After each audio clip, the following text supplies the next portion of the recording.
రేవతి బాబు కన్నా పుట్టండి కదండి, కొంచెం కిందకి దించాను. వేదిక పైన ఉన్న పెద్దలకి, ఇక్కడ విచ్చేసిన అందరికీ నా నమస్కారం. నేను ఆనెస్ట్గా విషయం చెప్పాలి.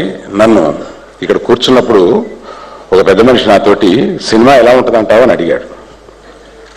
బాగానే ఉండొచ్చు అంటే ఎందుకు అసలు బద్దలు కొట్టేస్తే బ్రహ్మాండం అనకుండా బాగానే ఉండొచ్చు అని అన్నాను. అప్పటికి నేను ఈ సినిమా ట్రైలర్ చూడలేదు. ఈ ట్రైలర్ చూసిన తర్వాత పర్లేదు బాగుండొచ్చు అని ఎందుకన్నానా, ఇంతటి ట్రైలర్ చూసిన తర్వాత బ్రహ్మాండంగా ఉందని అనేవాడిని కాస్త ముందైతే. అందుకని ఈ ట్రైలర్ చూసిన తర్వాత నాకు ఈ సినిమాని చూడాలనే ఉత్సాహం ఎక్కువైంది. అందుకని రాక్లైన్ గారు ఒకరోజు ముందు చూపించకపోతే మీతో పాటే థియేటర్లో ఆ రోజు చూస్తాను. నేను అంత ముందే చూడాలన్న ఉత్సాహం ఆ సినిమాలో కనపడుతోంది. ఇక్కడ సమయభావం వల్ల నేను చెప్పదలుచుకునేదో పూర్తిగా చెప్పలేకపోవచ్చు. కాకపోతే నేను చెప్పదలుచుకున్న ఒకటి రెండు చిన్న విషయాలను చెప్పాలి. రజనీకాంత్ గారికి నాకు కూడా ఒక జర్నీ ఉంది. ఒక సంవత్సరం పాటు ఇంచుమించుగా రోజు అతన్ని కలిసే ఒక అవకాశం, ఆయనతో సినిమా తీసి ఓ సూపర్ హిట్ చేసే అవకాశం నాకు లభించాయి. అటువంటి రజనీకాంత్ గారి జర్నీని చాలా పదిలంగా నా మనసులో పెట్టుకున్నాను.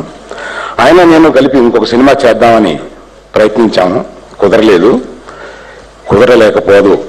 ఈ ఫ్యూచర్లో కూడా అవకాశం ఉంది కాబట్టి నేను ఎక్స్పెక్ట్ చేస్తున్నాను. రజనీకాంత్ గారు అంటే ఇక్కడ ఈ స్టేజ్ చూసిన తర్వాత నాకు ఒకటి అనిపించింది. ఈ సినిమా ఎలా ఉన్నా సూపర్ హిట్ అవ్వడానికి అవకాశం ఏంటంటే, ఇంతమంది మంచి మనుషులు, అంటే ఇక్కడ డైరెక్టర్ గారు నాకు ఒక 10-15 ఏళ్ళుగా ఆయన స్నేహితుడు. నాకు మన నిర్మాత గురించి మేము ప్రత్యేకంగా చెప్పాలండి.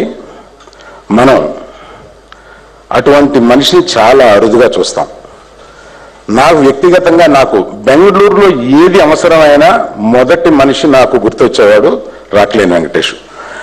ఆయన ఫోన్ చేస్తే ఒక్కసారి కూడా ఆయన కాదని అవునని అనకుండా నేను అడిగిన ఏ సహాయమైనా, అంటే ఫర్ ఎగ్జాంపుల్ బద్రీనాథ్ అనే సినిమా నేను తీస్తే అక్కడ ఎవరో ఒక చిన్న కేసు వేసి నా సినిమాని అక్కడ ఆపేశారు.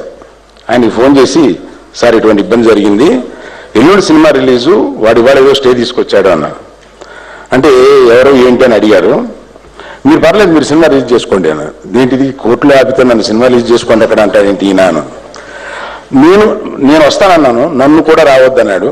ఆయనే వెళ్ళి అది ఆ లాయర్ని తీసుకెళ్లి కోర్టులో క్లియర్ చేసేసి సాయంత్రానికి నాకు ఫోన్ చేస్తాను, మీరు సినిమా రిలీజ్ చేసుకోవచ్చండి అని. అంటే అటువంటి మంచి మనసు గల సార్ పురిజిదా உங்களுக்கு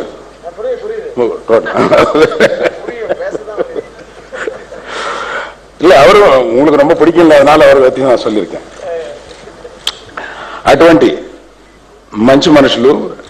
డైరెక్టరు చాలా మంచివాడండి మనిషి. అంత మంచి బాగా సినిమాలు చేస్తాడో అంత ఉత్తమమైన మనిషి. ఇటువంటి ఇంతమంది ఆ ఇద్దరు హీరోయిన్లు కానీ ఇంతమందిని చూసిన తర్వాత ఇది హిట్ కాక ఏమవుతుంది అని అనిపించింది అనమాట. కనుక ఈ తక్కువ సమయంలో నాకు ఈ అవకాశం ఇచ్చిన రాక్లైన్ వెంకటేష్ గారికి, మిగిలిన తోటి నటీనటులకి, సాంకేతిక వర్గానికి అందరికీ నేను ముందే కంగ్రాచులేట్